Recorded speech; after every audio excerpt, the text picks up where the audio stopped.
How's everybody doing today? Well, we're going to give a talk today on OPFOR and kind of what that means and what that acronym stands for, and how kind of historically forensics folks and incident responders don't get, and pen testers don't really get along all that well.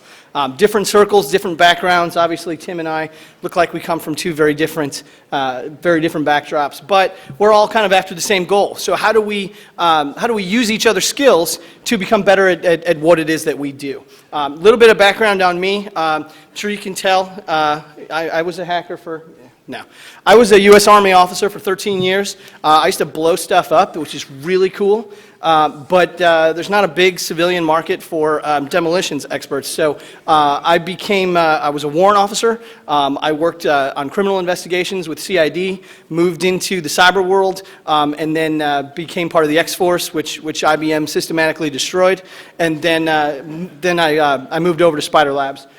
Been working on investigations in the cyber world for about 10 years, have a master's degree in information security, and so I get to work a lot on that side of the house. Tim's background is a little different, and you'll hear about that in a minute. So the state of incident response, is this my slide? Okay. State of incident response is,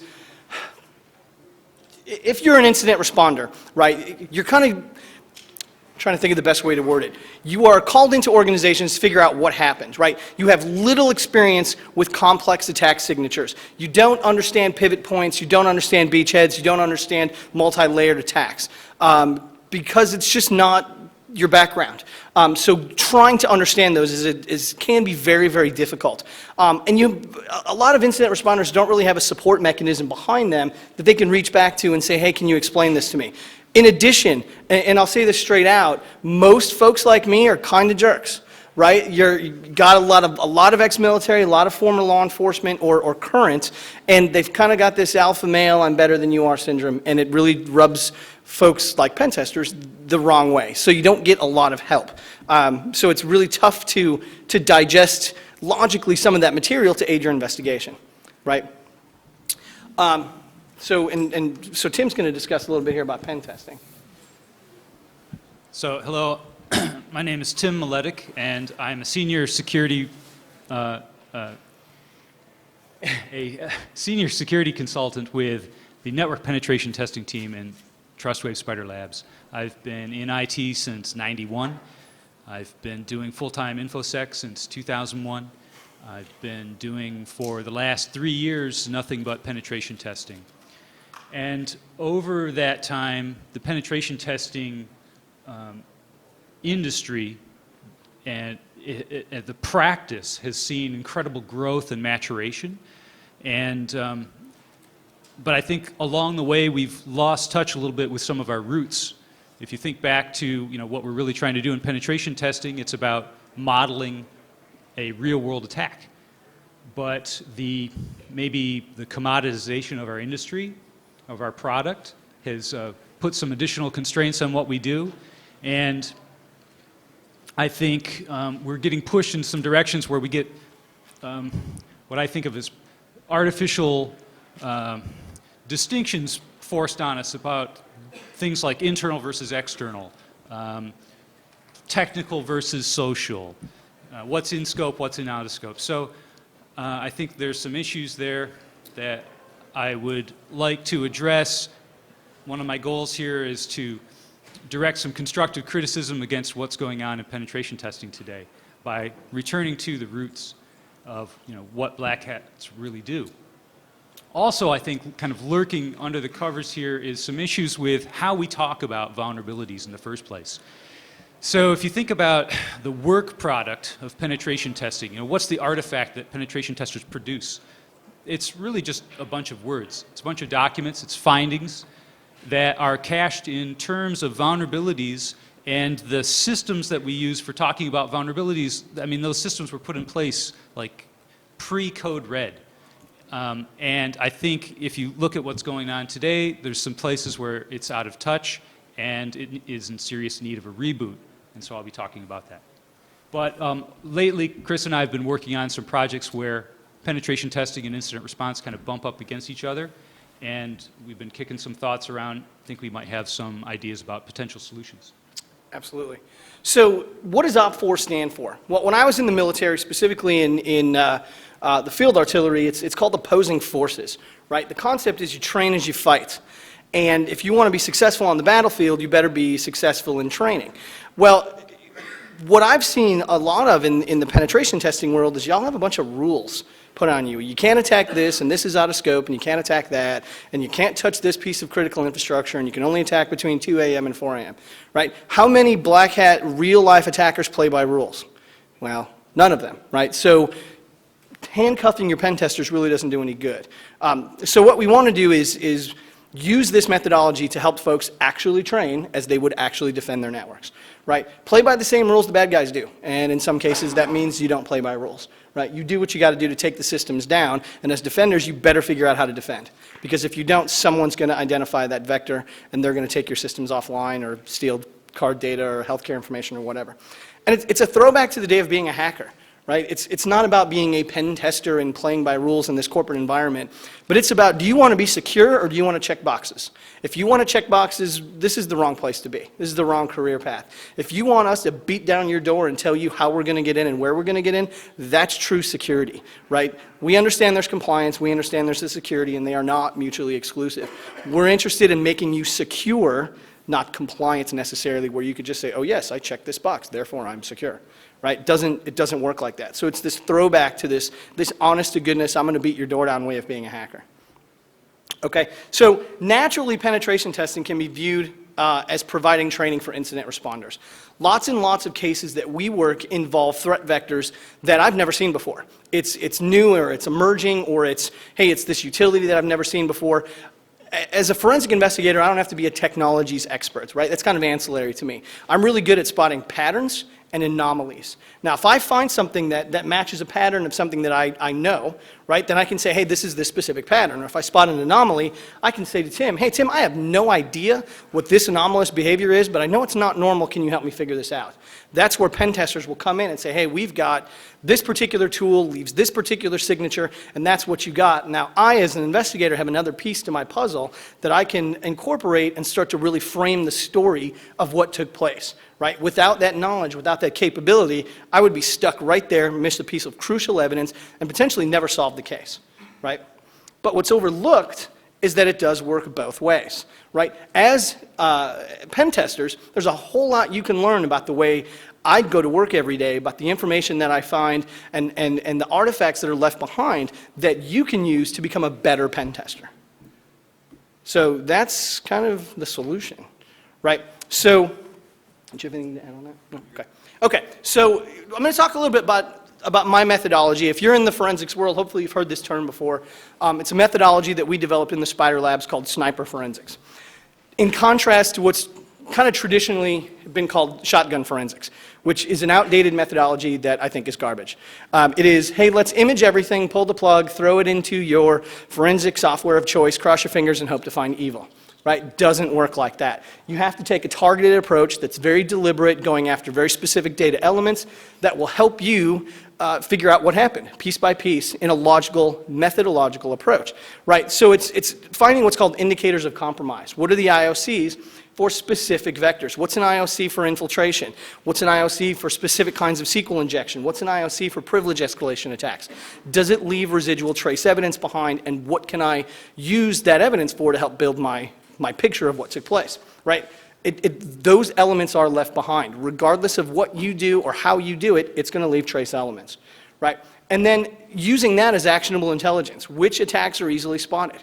Well, obviously network scans are extraordinarily noisy on a network, right? Most everybody knows that.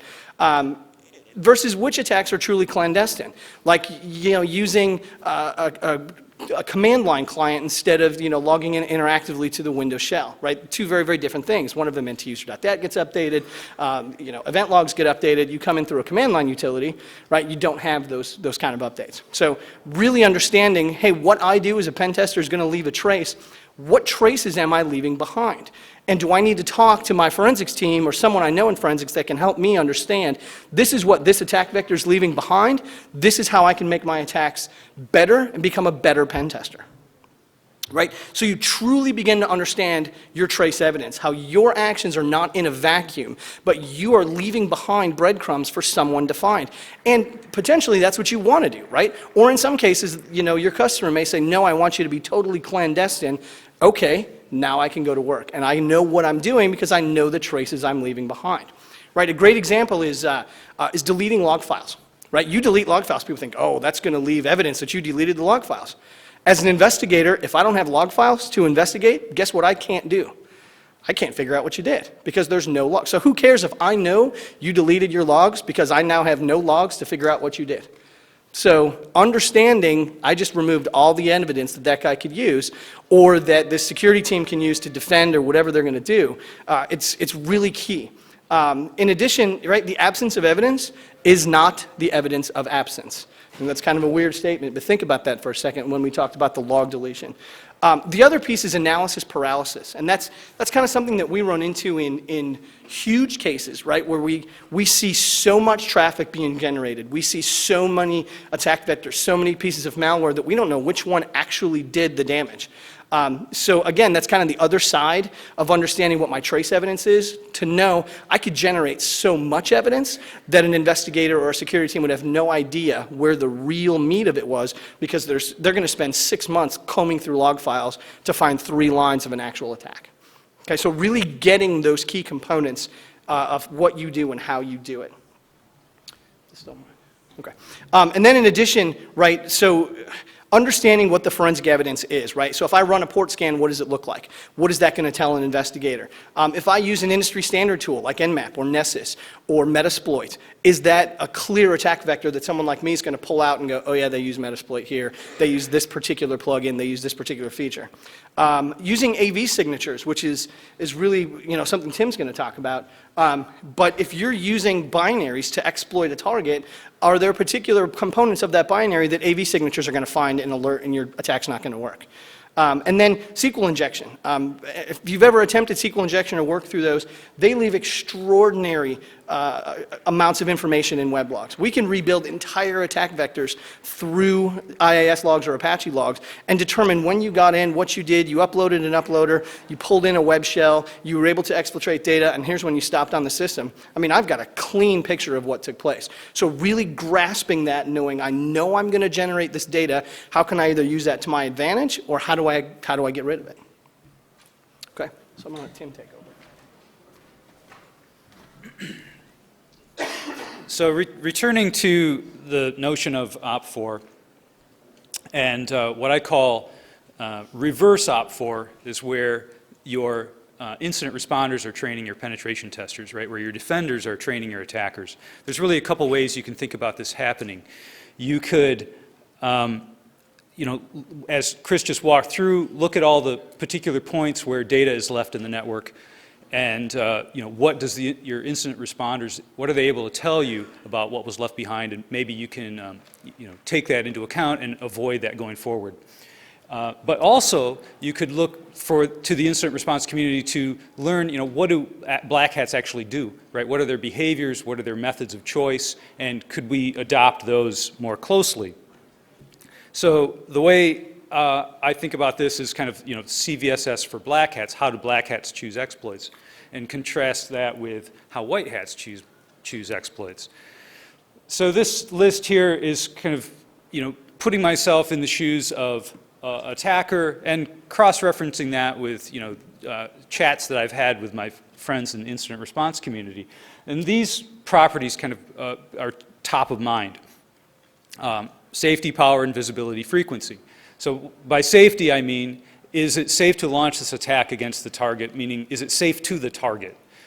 So is this something that I can run with absolutely zero risk to the target system? As an attacker, there's 2 reasons why you want this.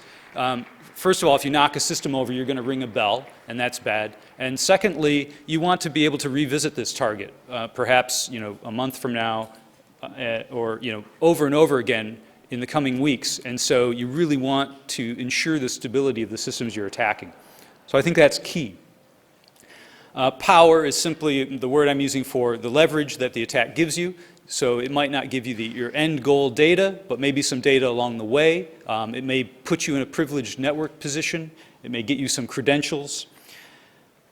Invisibility is straightforward. I'm just talking about stealth, detectability.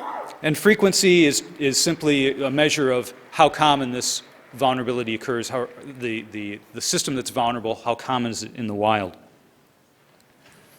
And now contrast that with how white hats choose exploits, or maybe how they choose which exploits to defend against. So if you look at the various systems of metrics that we've put in place over the years, I have some examples here. We all are familiar with Microsoft's rating systems. We've got critical, important, and you know, the four series of criticality. CERT has a complicated system of applying a variety of metrics to vulnerabilities and putting a score on them. And I think what's maybe more timely is CVSS, the Common Vulnerability Scoring System, which is like an offshoot, I guess you could think of CVE. And then I won't get into the particular metrics these things use, but if you contrast them to the four that I just laid out that the black hats prioritize over, frequency is really the only thing that is shared amongst these, which I find kind of strange.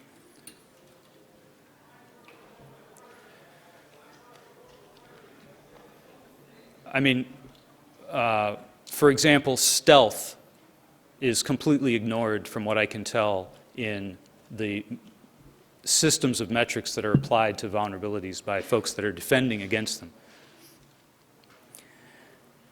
So what's the difference between these systems of metrics? Well, the white hat metrics are based on vulnerabilities and the black hats are based on attacks. And I mean both kind of the obvious distinction between a shift in focus from the defender to the attacker, but also I think there's lurking here a confusion around what is a vulnerability. If you spend, I've had the opportunity recently to spend a lot of time playing and just kind of digging in CVE data. It's not a lot of fun, but you get, I think if you spend a lot of time in that world, you get lulled into the fallacy that what is a vulnerability is that which can be patched. I mean, if you look at some of the obvious vulnerabilities that don't have CVEs, that's a common characteristic they have. They're not patchable. But this is obviously false, right? I can give you some syllogistic reasoning to prove that's not the case. Premise A, you can't patch stupidity. Premise B, you sure as hell can exploit it. Therefore, conclusion, things, exploitable things exist which can't be patched.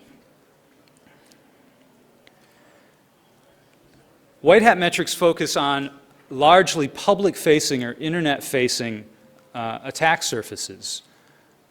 But I don't think the black hats particularly care in the grand scheme of things about internet-facing systems. I mean, that's stage one of a complicated or multi-stage attack is going to traverse the internet. But ultimately, that's not where the data is, generally.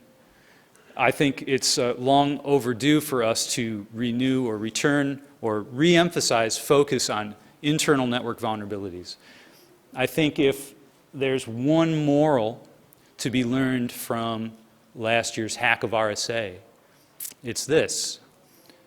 We are all one phishing exercise away from an instance of backtrack on our network.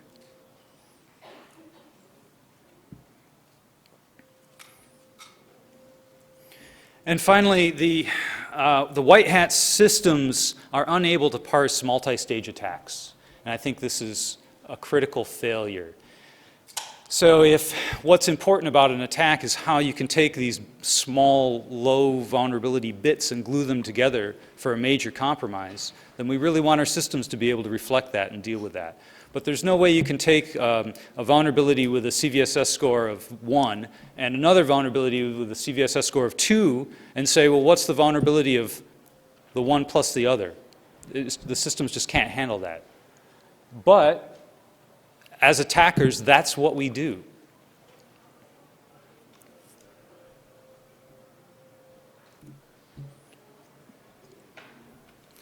So just to briefly go back and illustrate my point about the difference between CVEs and what's vulnerable.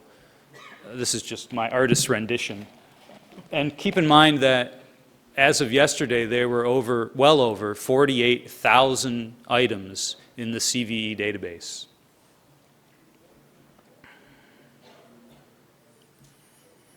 So if we take these things into account, the kinds of traces that we leave on internal networks that forensics can pick out, and the methods adopted by attackers, and apply those, we get what I call real-world penetration testing, where we have some new goals. Stealth becomes a primary goal. The demonstration of multi-stage attacks, full-on to data exfiltration from the network. The use of blended methods, so blurring boundaries between external, internal attacks, and in fact showing how they naturally lead one into the other. And where appropriate, the use of the Black Hat's methods and tools of choice.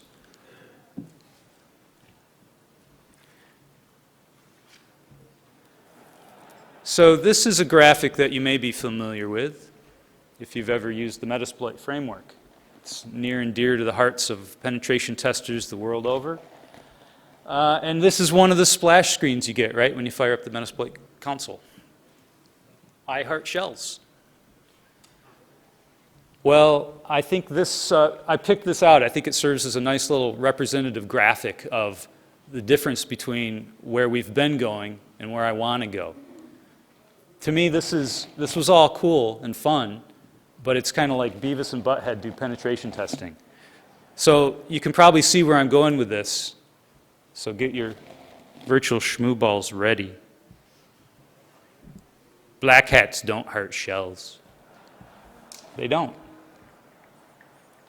They heart credit card numbers.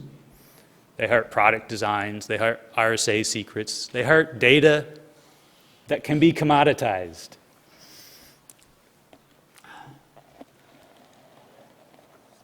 Now, if you do heart shells, you might be thinking, well, wait a minute, how do we get here? Why do we want penetration testing to more closely model real-world attacks? I mean, they're different.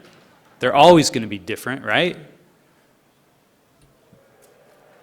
Well, yeah, I agree. They are always going to be different. We don't want them to be identical. But I want to push what we're doing closer to the real-world scenario. And I think we get a few things from that. If nothing else, we're going to have some more accurate data to give to our incident responders. So if for no other reason, it's a good training exercise. I think it will refocus issues back to the data, which is where we want them to be. That's really where the issue is. And finally, I think it is going to help us break down some of those barriers I talked about. As a workaday penetration tester, one of your most common frustrations is inappropriate scoping or inappropriate restrictions on scope. You're told you can't look at these systems over here, you can't look at this network layer over here, you know, client side's out of scope, et cetera, et cetera. Well, if we can focus on at least the kind of blow up the reconnaissance stage of our work, include those going after those vulnerabilities that are safe to attack and provide power, leverage, invisibility, and so on. We're going to get into a situation where we can negotiate with our clients to expand scope in more reasonable ways.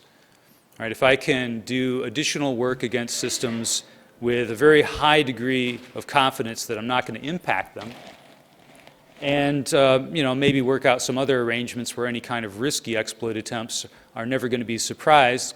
Clients are always going to be notified in advance, right? We can start to break these boundaries down and expand our scope to be more like the black hat scope.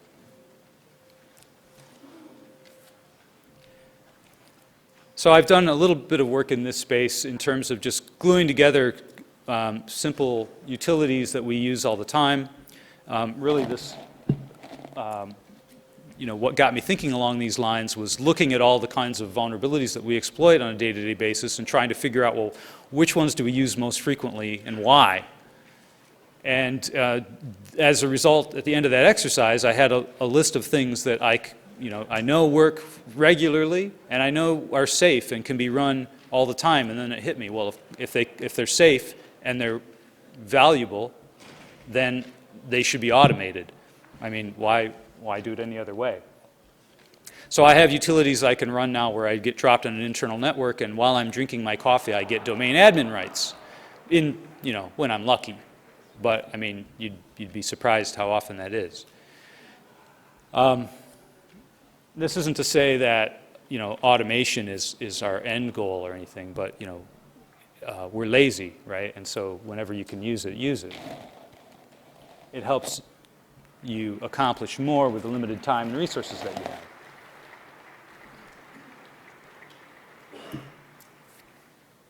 So this is mine.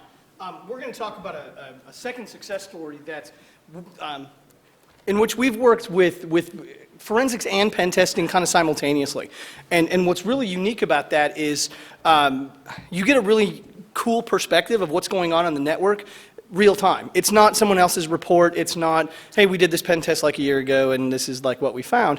But we get to do real things. So we're doing one right now. And I'm sorry, if you don't know what JTF means, it stands for Joint Task Force. The military is just as bad about acronyms as IT is. So you put the two of them together and like it's amazing we can complete full sentences. But so it's a current JTF mission that we're working. Again, the whole concept is train as you fight. So we convinced this customer that has really, really valuable data, turn our pen testers loose. Don't put gloves on them. Don't put boundaries on them. Let them attack the way a real-world attacker would. Because in investigations, we break it down into 3 components, right? We call that the breach triad. Bad guys got to get in. Bad guys got to have something to steal. Bad guys got to get out.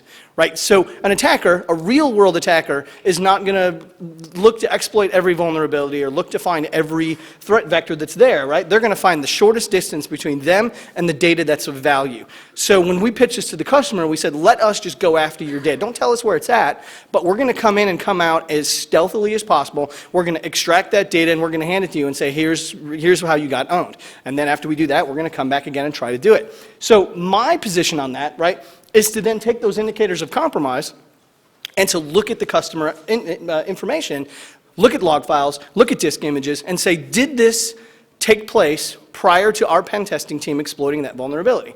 And if it did, y'all are in big trouble. If it didn't, okay, then that's cool. So the pen testing team, in theory, should be able to come in, exploit something, get to the valuable data. We look at that from a forensics perspective, look at the indicators of compromise and go, okay, this is dated during the pen test. That's good. Next item. But if we see one that predates the pen test, then that's pretty scary. And it's a great example of how pen testing and forensics can work together to really help provide a unique value to our customers, right? And so regarding pen testing as OPFOR, what can incident responders practice gain from additional feedback from pen testers? Right? So if you guys are in the pen test community and you're doing the same exploits over and over again, and I ask Tim and I ask 5 or 6 other guys on my pen test team, what do you guys use? What's your go-to bag? Every time I get on a network and I see a Windows 2003 server, I use this. Every time I see a Windows XP box, I use this.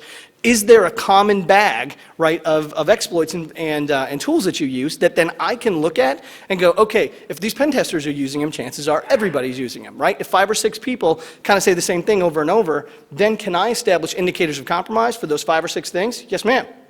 So a lot of the pen test tools and things like that are pretty common and open for people to go out and find and things like that. But you're talking about the indicators of compromise. Is there a database or other resource that you would know of for incident responders or internal people and forensic people to use to find those IOCs and be able to use them in their environment to do things like tune their SIM or That is a great question. So basically, is there like a CVE database for indicators of compromise for forensics? The answer is no, there's not. You have to pretty much figure it out on your own. I don't know if that has to do with the infancy of forensics and incident response. I don't know if that has to do with people don't want to share their secret sauce. Is it a competitive edge that I know how to find these IOCs and you don't? I don't know. But if there is one out there, I'm not aware of it. Open IOC, he says. So check that out. But again, that is, am I willing to share IOCs? And which IOCs am I willing to share? And is it making the community better, or is it meaning I get to keep my secret sauce and my team is better than your team? Totally off topic, but it's a good question. So I take those IOCs, I build them into my investigation methodology, so then I can come into a certain penetration and say, look, I know my guys have worked these pen tests in the past. Here's the IOCs that I've seen with tools that they use to accomplish these goals. Let's compare those against the IOCs that are present on the customer system, and is it something I can knock out that much faster, right? And is it something that I've currently overlooked? You know, do I think that I'm the be-all and end-all of forensic investigations and there's nothing new for me to learn? Believe it or not, there's lots and lots of investigators that think that way, that think there's nothing that NCASE can't do, or there's nothing that FTK can't do. And understanding, look, it's got nothing to do with that. It's how do you interpret evidence? What's the trace evidence left behind, and what direction does that point you logically with regards to what took place and what didn't? So is something being overlooked, right? I don't know, because if I'm overlooking it, I have no idea if it's there. But if it's a common attack vector that pen testers all over are using, duh, it would make a whole lot of sense for me as an investigator to know what those most common elements are. Right? So then the micro lessons, right? For what logs include, the trace elements of common pen test activities, right? We talked about SQL injections in IIS and Apache logs. What about, Windows event logs? What about var log? I mean, what is left behind when you log into a system with a shell? What's left behind if you log into a system from the command line? What's left behind if you fire up a PHP shell? There will be trace elements, and just understanding what those are. Where did pen test activity leave traces on disk? Are you making modifications to the registry that you have no idea that you're making modifications to? Is there a specific hive and a specific key that each time you do X is updating that key? If it's a Windows box, right, a newer release, is it creating a shadow volume copy that traces your data? Or is it, the older version, right, XP restore points? All of that stuff is there, and you may not even know you're creating that evidence. And for me, I need to know what evidence it is that you're creating. So you see how the two can really converge, and you could really get good at what it is that you do based on the feedback you can get from the other side of the coin, right? Or did AV signatures or IDS signatures fire? Did they not fire? Can they be improved through automation, through adding IOCs that are common, into those signatures?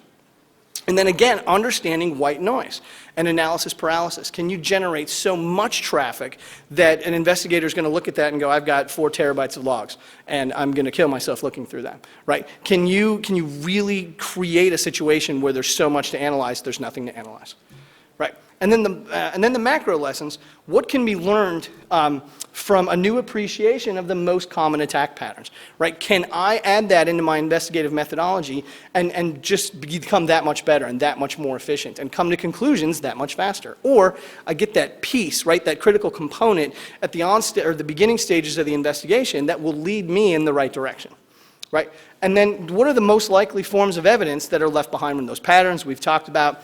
And then based on that, can we improve efficiency and effectiveness? Well, yeah, because now I know what I'm looking for. I'm not magically looking around hoping to find evil. I know exactly what it's going to look like because I've done research, I've worked with pen tests, I've done proof of concept exercises, and I know what it is that I'm going after, right? I'm not crossing my fingers hoping to find evil. I know what evil looks like, and if it's there, I'll find it. So we're talking about another success story. This is through SQL injection. We kind of keep talking about this because it's kind of, believe it or not, this is really a popular attack vector. There's lots and lots and lots of folks out there that still don't do proper input validation, and their code is terrible, and SQL injection is a great attack vector. So we had a particular attack pattern, right? Because a lot of WAFs will detect, varchar and declare statements and cast statements, and they pick it up, so the SQL injection isn't successful. But what we've seen attackers do is either base64 encode those or use hex encoding, so that the whole SQL string is hex encoded. Well, if they're not doing proper input validation, who cares if they get 50 characters or 50,000 characters, right? Because it's not going to know the difference. It's still going to pass the query back. Well, we saw a particular pattern. Like I said, I'm not an expert in technology. I'm an expert at spotting anomalies and consistencies, and this was an anomaly. And I said, man, I have absolutely no idea what this is. I think it's encoded somehow. I kind of thought it was base 64, but I wasn't sure. So I passed it to one of the pen testers, and I said, hey, can you help me figure this out? I think this is base 64. Can you look at this string and tell me what you think it is? And he took a look at it, and he goes, yeah, absolutely. Wrote me a decoder, right, to translate it from base 64 into standard text, and then showed me the attack string. Here's where this is doing this. Here's this part of the SQL injection. Here's the next part. Here's what he did here, here, and here. Well, right now, I have this whole investigation blown wide open because I know exactly what I'm looking for. I can go through the logs. I can pull out that IP address. And actually, none of this done with forensic software, right? This is all command line. So I can carve out that information, pull out the IP addresses associated with that activity, fire that through the decoder that he wrote me, and pull out the whole attack string. It was awesome. And we did that, and after we figured that component out, it was like 2 hours worth of work. It was great. But it's a great example of how that reach-back capability can really give you an effective edge on solving your investigations. Your pen testers let know that base 64 encoders That what? that base 64 decoders already exist. Your pen testers decide to work that themselves. Yeah, well, it's an example too, so I wasn't going for that specifically. But good point. Okay, so just moving on, another success story is we have something called incident ready to investigate, aka incident in a can. I kind of like Tim's example a little bit better. But basically what it is service offering that we have that if an organization says, look, we really want to get good at defending our network, and our network is unique in this way, right? Everybody thinks that they're unique, and their data is more valuable than the next guy's. So they say, look, we want to defend our data. Here's what our network looks like.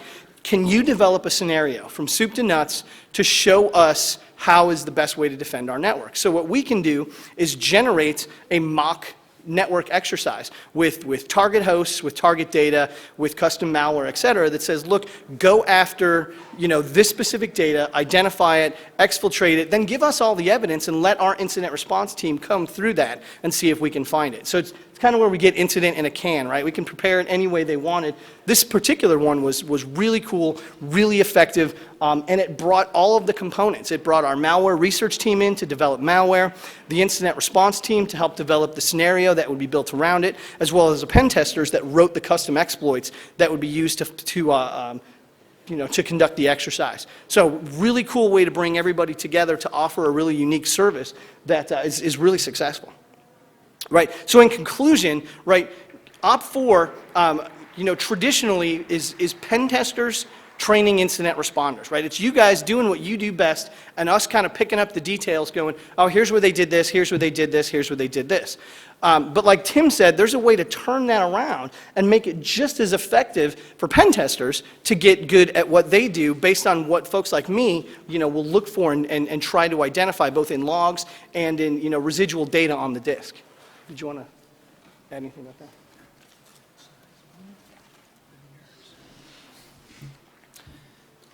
As I spoke about, I think it's time for a taxonomy reboot.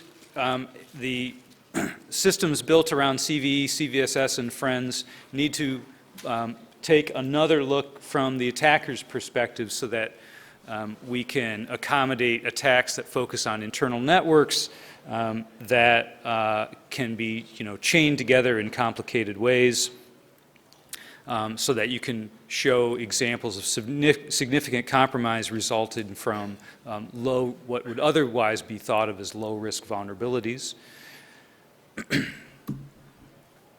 And finally, we traditionally think of the OPFOR exercise as being a training exercise for particular people, but I would like to envision rolling this up where we are actually training whole communities of people.